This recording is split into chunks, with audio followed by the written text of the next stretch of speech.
our very and so many people sacrifices our some have names, some are without names, some are unknown. So we are very thankful for them. We got this freedom day, free day, which we can use in our life. So we should proud to be Indian. So dear student, and here are those who come, those who have come, new student if they are student, if they are studying. So I want to share one small story. हम दोस्तों का कहानी आप लोग को 2-3 line में सुनाने जा रहे हैं जो बच्चों को भी समझ में आएगा। उधर स्कूल के बच्चे जो बात कर रहे हैं प्लीज ना बात करें, ध्यान से सुन ले। 2 बच्चे थे किसी स्कूल में, दोनों दोस्त थे और वो दोनों बच्चे बहुत पढ़ाई लिखाई में बहुत अव्वल थे, बहुत टॉप करते थे या अच्छे मार्क्स लाते थे। तो वो दोनों बच्चे स्कूल में दोनों साथ पढ़े, 10th किए साथ में, 12th किए साथ में। इसके अलावा उन्होंने इंजीनियरिंग भी की साथ में। दोनों इंजीनियरिंग करने के बाद वो लोग जब ट्रेनिंग पीरियड में थे तो दोनों एक रूम रेंट लेके रहते थे।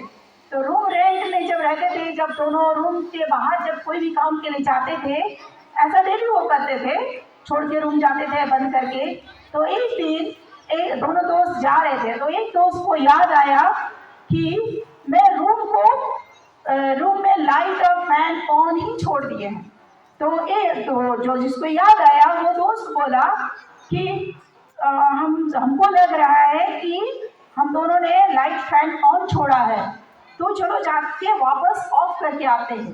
तो दूसरे दोस्त ने कहा कोई ज़रूरत नहीं है, इतने सारे वहाँ पर इंजीनियरिंग स्टूडेंट रहते हैं, सब तो दिन भर ऐसे ही चला के रखते हैं, क्या फ़र्क पड़ता है, और अगर 2-3 घंटा जल जाए तो रहने दो, हम लोग इतना 1 किलोमीटर आ गए हैं तो हम लोग काम खत्म करके जाएंगे। लेकिन दूसरा दोस्त बोला नहीं, हम लोग जाएंगे और उसको ऑफ करके आएंगे।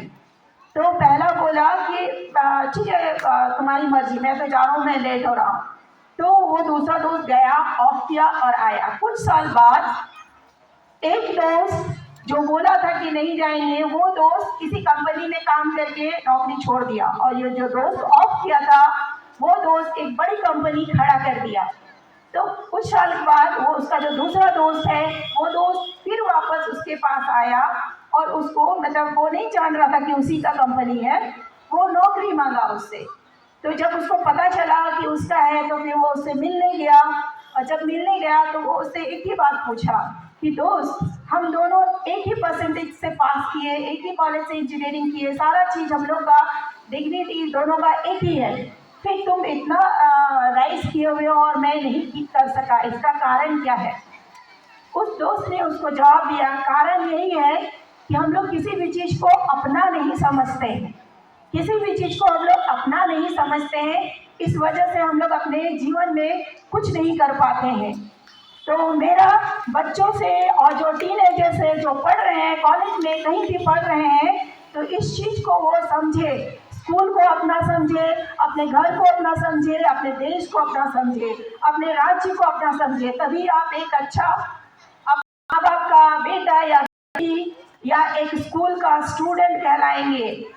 स्टूडेंट और बेटा बेटी अच्छा बन जाएंगे तो आप नेचुरली एक अच्छा देशभक्त कहलाएंगे।